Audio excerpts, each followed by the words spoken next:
Chapter 8, Forging Ahead.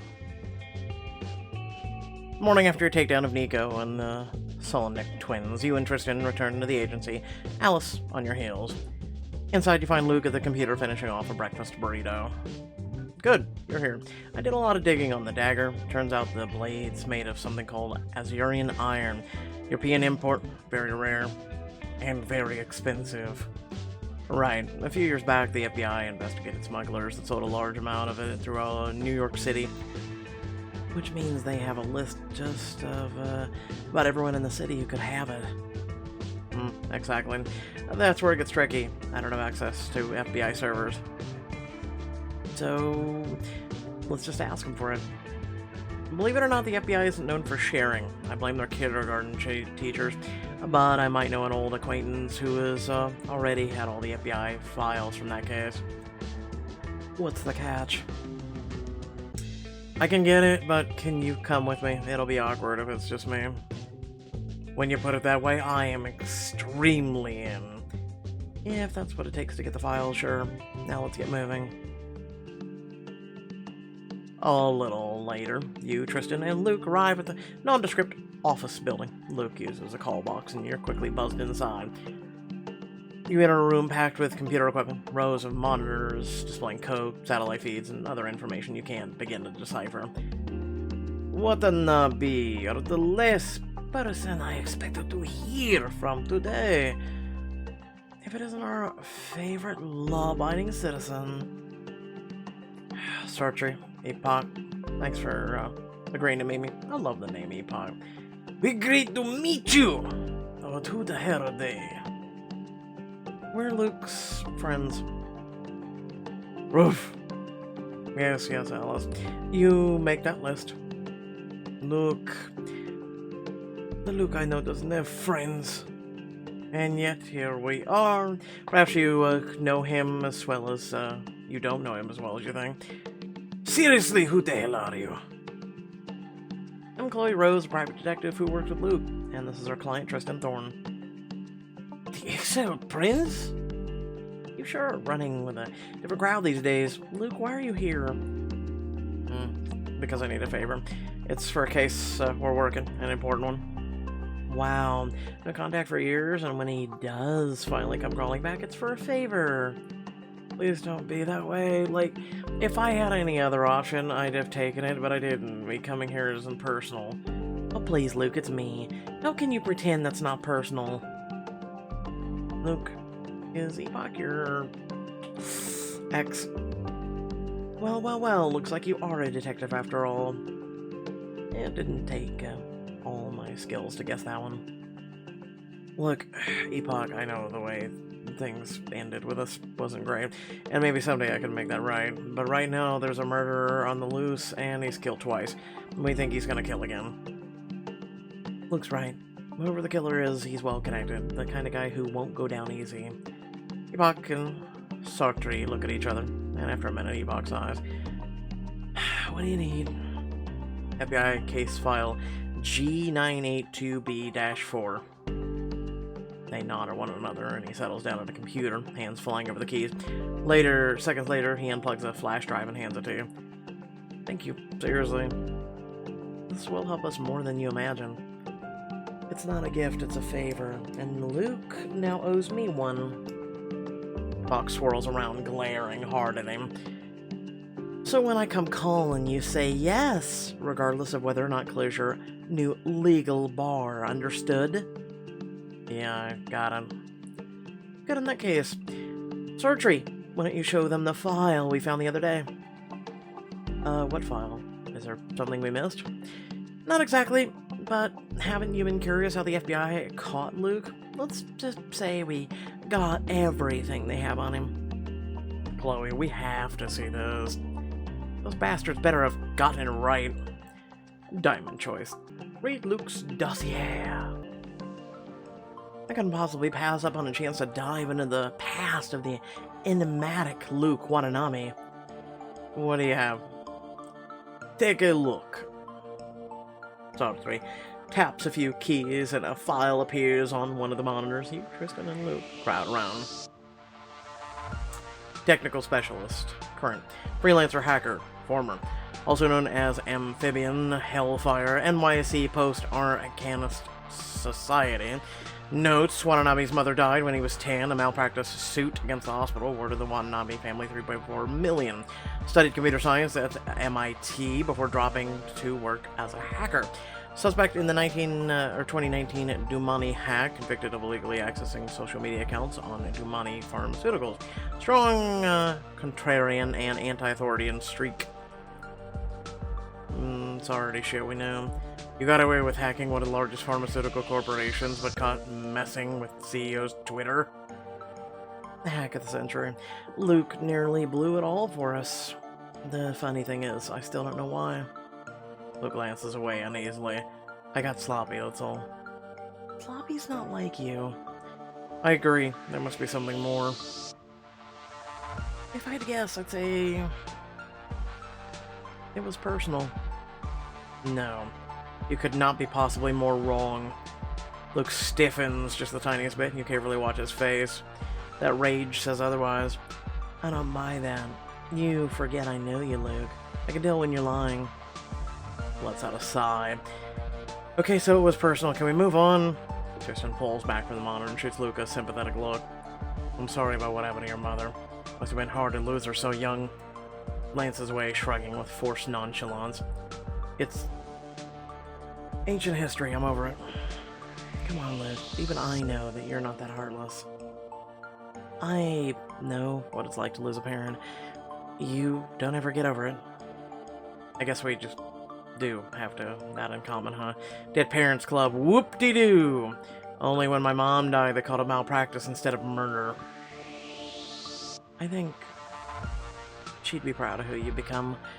You're solving crimes, helping people, tracking down a serial killer. And it seems like even when you were on the other side of the law, you were trying to do the right thing.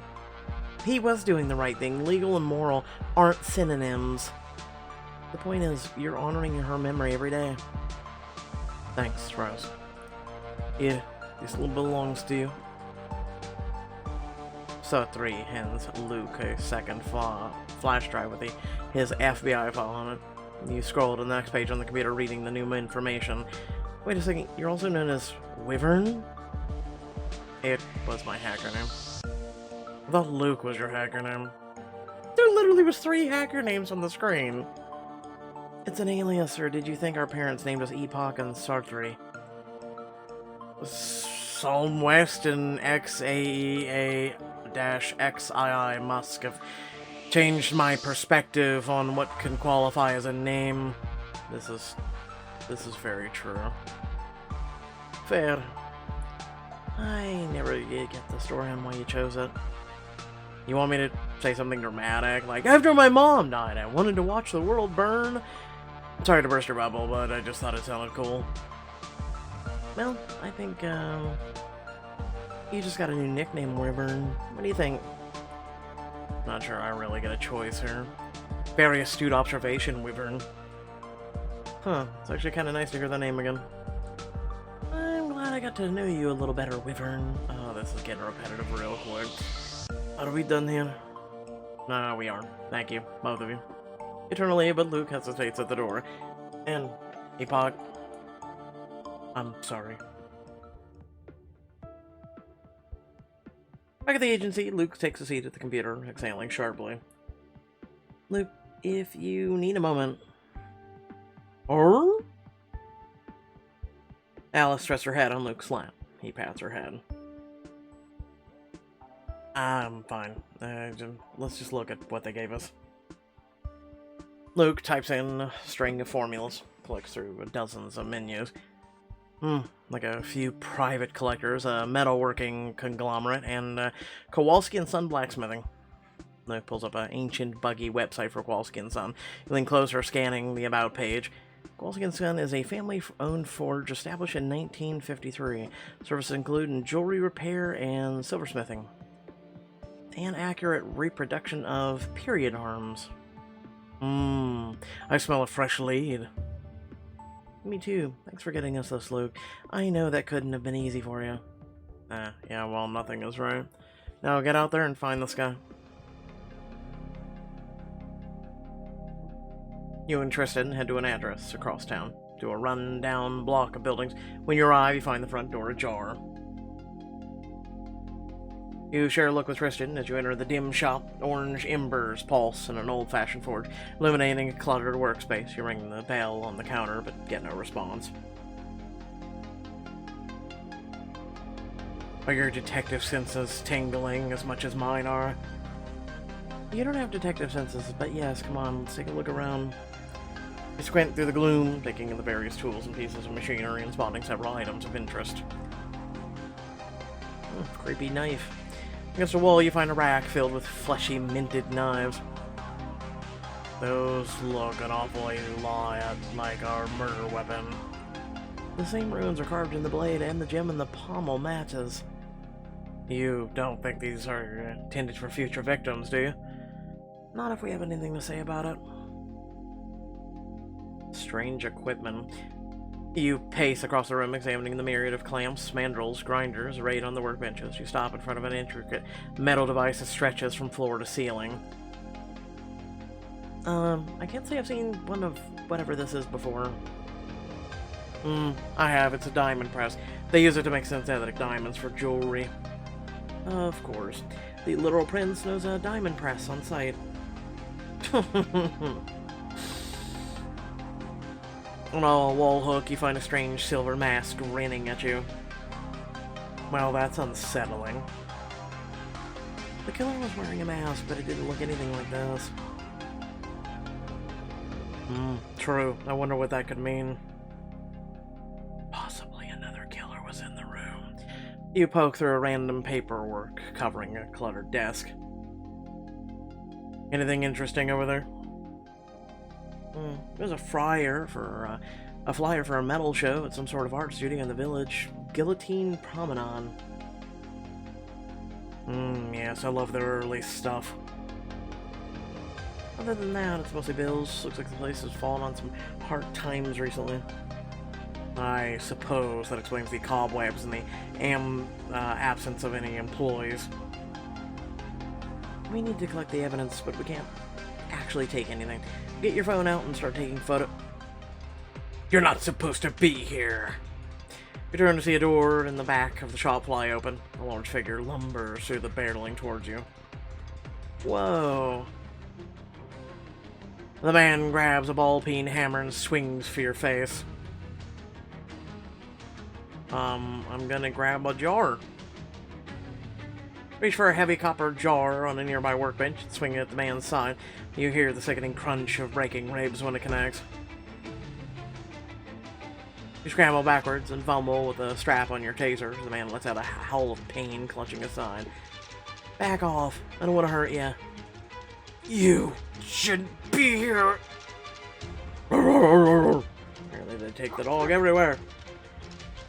Alice darts past you like a bullet and clamps her jaws down on the assailant's pant leg. She pulls on it, growling as he tries to kick her off. What the hell? Get off! He finally manages to wrench his leg free of Alice's grip, brandishing a hammer to keep her at bay. She returns to your side and takes up a defensive posture, letting out another warning growl. Dog means business. Tristan shoots out of the darkness, vaulting over a workbench. With a whirl of limbs, he expertly disarms your attacker and slams the man up against a tool rack. Oh no, he had a hammer. Whatever will we do? Tristan manages to pin the man against the wall as you rip your taser from its holster and level it at the attacker. You hesitate for a moment, noticing the fear and panic in the stranger's eyes. Chloe. Stop. Please, we're just here to talk. At the sound of your voice, the man whips around to face you. His eyes still wide with alarm. You slowly lower your taser, then holster it. I know you're scared, but no one has to get hurt. Except for his ribs. He takes a step away from Tristan, who gingerly dusts off his clothes, cocking an eyebrow at you. There. Now, let's all just take a deep breath. You're lucky the detective here has a compassion for people who wantonly attack her. I assure you I don't. Detective, you're the cops? I'm a private investigator, and he's, wannabe Sherlock Holmes. More to the point, who the hell are you? Tony Kowalski, this is my shop! Why'd you attack us? I thought you were here to kill me. I thought you were with them. Tony lifts a shaking finger towards the mask on the wall. I'm not the suspected killer here. A knife from this shop showed up in a murder scene. Got any thoughts on that? I don't know anything about it, I swear, I'm just a blacksmith. With some interesting taste in literature. Just an idle eye flips through another of the medical textbooks titled Atlas of Human Anatomy. You mean my school books? For nursing school, I'm a student at SUNY. Tell me about the knives. Sure, they're 3rd century recreations, Iron Age, hand engraved runes, and German, I think? Wrong, they're Gaulish. I don't know, I just did what they asked, I swear. Did they ask you to make the masks too? Yeah, but they're garbage. I stole the design from some video game. They just wanted something creepy to match the knives. Who are they, and be precise? They call themselves the Hand something, the Moria, that thing. We're acquainted. Tony, how did you meet them? One of them got in touch online, asked if I could do recreations based on some of the designs they had. It was good money. Let me guess, it came with strings attached. They started talking about buying in bulk, and then they had me jump through all these hoops to keep it a secret. I never should have gotten involved with them, but things have been tight since my dad passed, and my grandma needs help. How do you contact them? With these. Tony reaches into his coveralls and pulls out a business card. Right in the center of the symbol must mean you've been following this entire case. It's a symbol again. I believe we've seen that logo on a tattoo somewhere. But I'm not seeing contact info on this. There's a number on the back. You have to use a black light to see it. I text them whenever I finish a batch. They give me an address, I drop the box off, and then later some money shows up in the mail along with the new card. If these people contact you again, whether that's by email, text, or even carrier pigeon, I'm the first person you call, got it? Yeah, of course, absolutely. Outside, as you head back towards Tristan's car, you notice some blood on your sleeve. Turning your hand over, and you see a cut along the back. Ah, damn. Must have gotten this in the struggle. Well, my place is only 5 minutes from here. We'll have you cleaned up faster than you can sing the Dracovian national anthem. And I also happen to have a black light we can use to read the card. Sold. When you arrive at Tristan's apartment, he pulls out his keys, only to find the door already unlocked. It swings wide open. I assume you're not expecting a company? He shakes his head. You unholster your taser as the two of you edge carefully inside. Where you find Margaret cooking in the kitchen. Oh, hey, come on in. I was in the neighborhood, so I thought I'd let myself in. I'd have texted first, but you've been ignoring all those. Haven't you, brother dearest?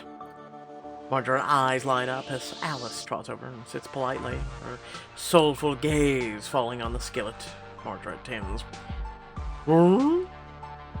And who is this beautiful creature? Your brother made a convincing case about me meeting in a partner, so I upgraded to Alice. Hey. Oh, it was a great girl, and much, much better than my scoundrel of a brother. Yes, you. Okay, Max, I know you're probably angry. You had one job, Tristan, a simple handoff at a soiree. I did the part. I sent you the SD card. Didn't I? You also burned down the governor's mansion. You made headlines. My phone has been blowing up with messages in all caps Dracovian. For the record, we didn't burn it down. I take it the royal sires across with me. Or else doesn't even begin to describe it. Margaret, you seem like you're enjoying this. It's because she secretly is just as conniving as I am. I am not. You watch, Rose. By the end of this week, she'll be turning this to her advantage somehow. Well, certainly made the case for increasing my embassy's staff budget easier. Tristan chuckles as he retrieves a first aid kit from the drawer. He takes your hand, clean and bandage the cut. Why are you both so disheveled? Did you get mugged or something? We got in a fight with a welder, not to brag, but I executed a flawless improvisamara.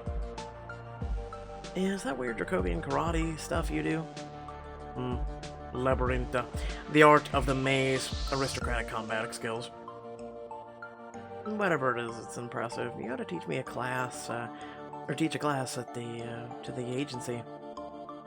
Teaching Labyrinth to the commoners, well, little foreigners is just, how should I put this, strongly frowned upon us. Which only makes me want to teach her more. What do you say, Rose? Care to learn a few moves? I think you, of all people, would be eager for a rematch after how I trounced you the first time we met.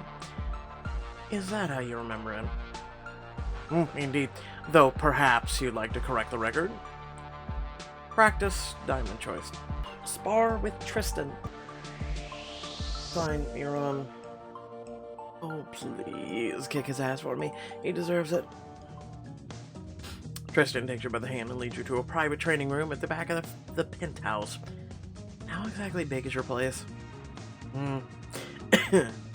Just your standard penthouse apartment. It would be incomplete without a private place to work out. You know, I'm starting to suspect you might secretly spend your evenings dressed as a bat, beating up a clown. Oh, I do that too. It's purely a thing.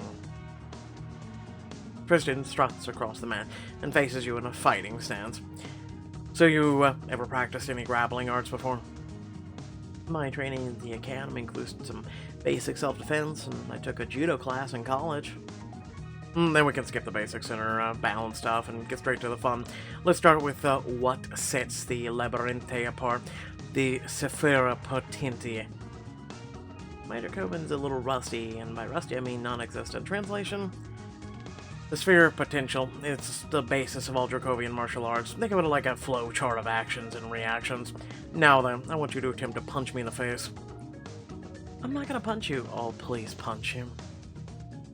No, you're not. You're gonna attempt to and fail hilariously. You're all your eyes as you bounce on your heels, searching for an open. His eyes twinkle mischievously. Why not? Person offers you to punch him, you punch him. You wait for an opening, and then lunge. Ha! But he easily sidesteps it, grabbing you by the waist and suplexing you to the floor. I told you would fail. What the hell was that?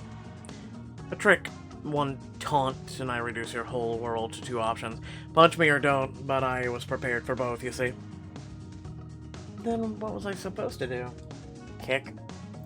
Slap me, kick me in the shins, anything you want, really. The point is to get inside your head. Made you fight on my terms. And is that the first rule of your fighting technique? Well, technically, the first rule is never teach this to foreigners. Though I prefer my version. Jesus. Never fight yourself out of a situation you can charm your way out of. Never teach it to foreigners, huh? What does Dracovia have against foreigners? Right, because your country is nothing but welcoming to immigrants. It's true. I didn't claim that, and it doesn't really answer the question. Yeah, you're deflecting. No, it's a great example of what the Labyrinthe is, or would call an empty deflection, very advanced stuff. And yet I'm still curious. My mother would say your national character is the response to 1,000 years of being invaded. My father would say, don't ask such things. Tristan rolls his eyes, chuckling to himself sardonically. Anyway, enough talk, let's spar. Tristan turns to you again, and you begin the shadow box, circling one another. Let's try this again. Hit me. Emotions, with his right hand inviting you to strike his face. And that there's an obvious opening to his midsection. Attack his stomach. You've barely even thrown the punch when you feel the world spin around and the floor hits you from behind. I thought I was being clever that time. You were. You picked the cleverer of the two choices that I presented, but you should have done something else entirely. Tristan offers a hand and pulls you back to your feet easily. So the general idea is learning how not to let people mess with your head in a fight? That's half of it. The other half is doing the messing. Now, then I believe I promised you a rematch. You're in trouble this time, Prince. I know your little tricks now. That's what you think. If you square off, for real. The energy in the room crackles with danger, like it did the first time you met. Like we're suddenly Super Saiyans, apparently. Now let's see, how did this go before? You accused me of being an assassin and attacked me with a serving tray. To be fair, I recall you pulled a taser on me first. Well, I don't have a taser now. And I don't have a serving tray. So shut up and hit me. Kinky. Do you ever stop? And then in a sudden blur, Tristan lunges. But you're ready for him. You leap out of the way just in time, and the two of you trade furious hand-to-hand blows. As the pace quickens, Tristan's footwork forces you across the room. Or are you leading him? Well, look at that. You're unnatural. Maybe I'm just eager to kick your ass. He smirks and baits you with one last time, guarding low while inviting you to strike high. The other choice. Your eyes and drop your fighting stance. Tristan looks confused. What are you doing? Tristan, come on, grow up. I didn't come here to fight. Then what? Think about it, genius. Hold his gaze, taking a step closer. He loosens his stance, clearly caught between apprehension and desire. Chloe... Tristan. Take another step, leaning in so close that your lips are just a breath apart. Gotcha. Tristan looks down to find the tips of your fingers pressed against his stomach in the shape of a gun. He chuckles softly. Well, I suppose I'm at your mercy. Whatever will you do with me? I'll have to place you under citizen's arrest. You have the right to remain silent. Never been a fan of that one. That's a shame.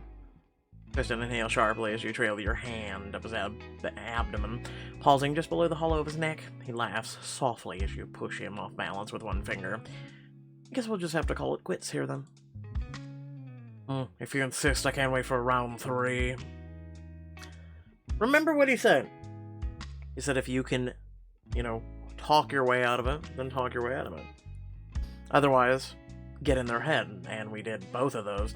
You and Tristan return to the living room as Margaret is finishing up the meal. Who won? I did. Because I let you, if you'll excuse me. I believe we had other goals for this little visit. And by the way, those aren't really that great of martial art techniques. You and Margaret move to a table by the window while Tristan disappears into the bedroom. A few minutes later, he emerges with a small black device. UV flashlight. Oh goodness, this is some kind of CSI business. Are you looking for fingerprints? Hidden phone number, actually. You click on the flashlight and shine it over the back of the card. Sure enough, a phone number appears glowing in bright purple ink. Well, I'll be damned, Tony wasn't lying after all. You jot down the number, then pull out your phone to text Luke. Hey, Wyvern, need a trace on a burner phone. 555-4326. No problem, give me 5 minutes. You tuck your phone away and happily dig into the lunch Margaret placed in front of you. Luke's working on it. He should have something for us in no time. Good. That gives us time to discuss our approach. If we're truly dealing with some form of cult, we should take care not to alert them. Which means going undercover again. Well, we could use the same identity aside from Olivia and Nick. Nobody from the party knows you're not really Anastasia. I'm sorry, I'm lost. You're infiltrating a cult now. No, we're setting up a meeting to get an invite to infiltrate the cult. Do you really think they'll want anything to do with you? What's that supposed to mean? She has a point. You're in the gossip pages. Why would a secret murder society take the risk? If there's one skill I think I've got demonstrated competence at, is charming people who would prefer not to interact with me. Still, you should probably find another kind of angle. Maybe we should act like easy marks. You think we should play dumb? Not dumb, easily exploitable. We need to convince them we're two rich idiots waiting to be brainwashed out of our money. See your point, though it doesn't exactly play to my strengths. And for once, we get to not. Really, I should think the Rich Idiot act was pretty old hat for you. It's all you've done since you came to New York. Kristen glares at her, and you take the moment to clear the table. You set the plates down in the sink as your phone lights up with another text from Luke. You call across the room. Luke can't find a name on the records attached to a mystery number. However, he can tell us where it is right now. A place over in East Village called, Kogarashi? Oh, I know of it. It's a fancy spa nail place. They do matcha facials there. I guess it can't be murder and OGs 24/7, even for cultists. So Max, is this part where you tell me I'm in over my head, it's too dangerous, and I need to back down? No, actually, this is the part where I tell you that Alice won't be able to join you in this place like that. And where I offer to do dog sitting. Ruff! Especially after that meal. Ruff, ruff! You do that? I think Alice and I might have a little spa day of our own. What do you say, darling? Ruff! Also, you may want to consider a change of clothes. You'll need to look the part. What's wrong with how I'm dressed? You're a nerd. Mags has a point. Places like Kogarashi have a very specific clientele. Think people who summer in the Hamptons. Or people who use summer as a verb. What did you have in mind? Oh, definitely big and loud, like you just stepped off a private helicopter. I've got a few pieces in my car that would fit the bill. Indulge me, Chloe. Rushes out the door, returning with a pile of luxurious garments and a satisfied smile. Wear this diamond choice outfit. Ah, yes, I rushed right off the helicopter. My hair's a little frazzled and my nails are chipped. A few minutes later, you step out of a spare bedroom, dressed for an afternoon on the town. How do I look? Captivating. And a bit like you're about to accuse the help of stealing the good silver. Which means it's perfect. You'll fit right in. We should get over there before traffic picks up. Mags, enjoy the apartment. Be sure to lock it before you leave. Will do. Good luck, and please be careful. Across town, Tristan pulls up and parks outside a salon with a Sumi-e logo on the side. Sumi-e, what? Inside a soft Zen soundtrack and sandalwood incense fill the air. A receptionist greets you at the desk. Welcome to Kogarashi. Do you have an appointment? I'm afraid we don't. Is there any chance you could squeeze us in for just a quick walk-in? We're pretty booked this afternoon, but I could try and find you something for this evening. What's your last name? What do you think, dear? Shall we put it under Zamina or Thorn? Wait, Thorn is in... The receptionist does a double take at your outfit, and then a Tristan, her eyes widen, and she plasters on a huge smile. On second thought, I think we could free up a slot for you. Would you mind waiting here? We'd be happy to, thank you. The receptionist heads into the back, leaving you and Tristan alone at the desk. Okay, who are we looking for? I don't know yet. I'm gonna text the number, watch and tell me who looks at their phone. Tristan nods as you discreetly pull out your phone and start a text to the number from the business card. Hi, my name is Karen, and I'm at the Kenneth St. Clair campaign. Can we count on your support to help revitalize the arts in New York? Oh my god. There in the back. Across the salon, you just barely catch a glimpse of a familiar figure slides a phone back into her bag. Yep. Damn, I don't know her. Wait a minute, I do. We met at the governor's mansion. Her name is Annika something. She's a... I don't think it was a sculptor. I think it was a pharmaceutical exec. Are you certain? Not really, but it's... Absolutely. Ruth and Eleanor introduced us. We had a whole conversation about our company, Medicus. They work in Dracovia. Sharp memory, detective. Yeah, totally me. It's literally my job. The receptionist returns and ushers you further in the salon. Excuse me, is there any way we could have the 2 seats over there? That woman is a friend of ours. Of course. Sit wherever you like. Someone will be with you shortly. Can I get you anything while you wait? Hot towel, lavender tea? Actually, I'd love some lavender tea. I'll bring it right away. He actually sounds nice. You make your way to Annika. She leaned back in a salon chair, her freshly treated nails air drying. Tristan leans in to whisper to you as you approach. Remember the plan we talked about? We're rich airheads with more money than we know what to do with, ripe to be taken in by the ambitious cult. I believe that was my plan, actually, but okay. Smiling, you and Tristan take the seats on either side of your mark. Annika, I thought that was you. I'm sorry, have we met? Prince Tristan Thorn of Dracovia. Oh dear, she doesn't even remember me. Anastasia Zemenia. We met at the Irvison Ball? Oh, yes, of course. She gives you her outfit and an assessing look, followed by a warm, approving smile. You're looking wonderful, especially in the wake of that evening's offense. That's one word for it. I'd have chosen something like debacle, maybe fiasco. I thought poor Ruth would have a heart attack. Annika laughs politely, but her expression seems guarded. Tristan clears his throat. How does the pharmaceutical business these days? You know what they say. Takes a lot of patience. You and Tristan return Annika's forced laughter at a joke she's clearly told before, but it does seem to put her at ease. A salon attendant breezes by with a tray of lavender tea and a porcelain cups. You and Tristan help yourselves. Oh, could I get one of those too? Of course, I'll grab you one. The three of you sip your tea. The taste is wonderfully floral, when done correctly. Actually, Annika, it's funny running into you today. I was just thinking we should get better acquainted sometime. Oh, and why is that? Because...